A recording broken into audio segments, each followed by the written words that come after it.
m'appelle Delphine Lavie, je viens de Haute-Savoie en France et j'habite à Winnipeg depuis 3 ans. J'ai un master de linguistique et didactique des langues. Ici, je suis coordinatrice de projet.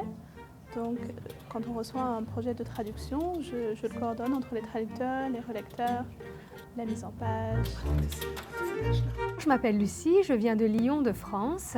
J'habite à Winnipeg depuis 2008. J'ai fait une licence dans la coordination de projet au domaine marketing tourisme et finalement ici je suis coordinatrice de projet, donc ce qui rentre tout à fait dans mon secteur. Je m'appelle Christophe, je viens de Marseille en France. J'ai eu l'occasion de venir au Canada dans le cadre d'un stage dans un laboratoire. Je voulais une vraie expérience nord-américaine, canadienne et développer mon anglais tout en utilisant mon français. Moi, ce qui m'intéresse ici, c'est le bilinguisme, pouvoir parler et français et anglais. La majorité des Français qui immigrent au Canada vont seulement au Québec, parce que c'est la seule chose qu'ils connaissent et ils ne s'imaginent même pas pouvoir venir au Manitoba. Je trouve ça dommage. Arriver dans une province anglophone, c'est déjà venir apprendre l'anglais, qui est quelque chose d'important aujourd'hui, et aussi utiliser le français comme un atout. Et je suis tombé amoureux de ce pays. Je suis tombé amoureux de la gentillesse des gens, des opportunités, du milieu aussi naturel. Tout ça m'a séduit et c'est pour ça que j'avais envie de revenir. Alors, je travaille comme coordinateur de projet. C'est un petit peu chef d'orchestre dans le projet de traduction. Au niveau du travail, on se rend compte qu'ici, on demande moins de spécificité. Il y a les compétences transversales qui sont beaucoup plus importantes au niveau du travail. Rien qu'ici, je travaille dans la traduction alors que j'ai fait des études de sciences. Puis je travaille dans le commerce. En France, j'aurais jamais pu avoir ce job. Jamais, jamais, jamais. En France, actuellement, on est en pleine crise économique et c'est beaucoup plus difficile. Donc, rien n'est fait pour les jeunes là-bas. J'en sais quelque chose parce qu'il y a 3 ans, j'avais des difficultés moi aussi. Alors qu'ici, on a l'impression qu'on peut tout faire. Même par rapport aux études, en Europe, quand on a fait une certaine catégorie d'études, on doit faire le travail qui correspond. On ne pourrait même pas imaginer faire autre chose. Ici, on a la liberté et la possibilité de faire un peu tout ce qu'on veut. Ce qu'il nous faut ici, c'est qu'ils soient forts dans 2 langues, leur langue maternelle et l'anglais. C'est très important qu'ils aient la connaissance des 2 langues. Et c'est pour ça que c'est très difficile à trouver ces gens-là des fois. Nous, on va recruter soit l'Université du Manitoba, l'Université de Winnipeg, le Red River College, puis essayer de recruter les étudiants qui sont en train de finir leur cours. Puis avant qu'ils quittent le Manitoba, on essaie de les inciter de venir travailler avec nous.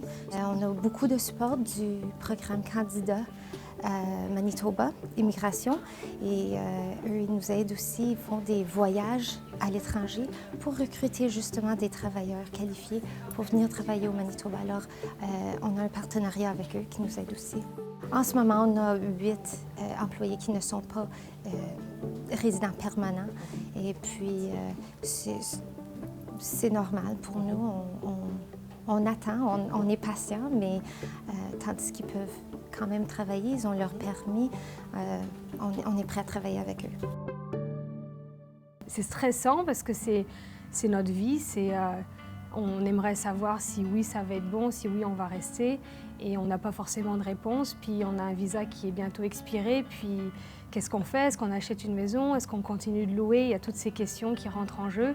Après moi j'ai eu de la chance, ça s'est bien terminé, mais on va dire que c'était assez stressant le temps du processus. Quand j'ai reçu ma carte de résidence permanente, j'étais fier.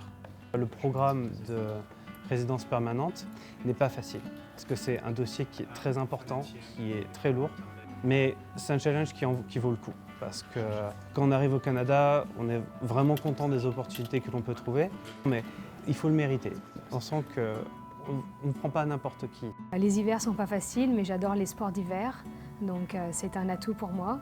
Et puis les gens sont très très accueillants et chaleureux. Tout de suite, je me suis sentie comme à la maison. Je me suis inscrite à des clubs de sport, je me suis inscrite à des cours culinaires. Je voulais apprendre à faire des sushis, des choses comme ça. Tu rencontres vite du monde finalement. Donc je pense que c'est assez facile quand même, quand tu as la volonté. On planifie des activités, des événements au courant de l'année qui les aideront à former des amitiés avec leurs collègues et puis vraiment promouvoir un esprit d'équipe. On les invite et leurs familles à aller voir des parties de Gold Eyes. On va jouer au quai en soirée ou en fin de semaine. On participe au marathon du Manitoba. On a même formé une équipe de soccer informelle pour s'affronter contre des équipes de la communauté.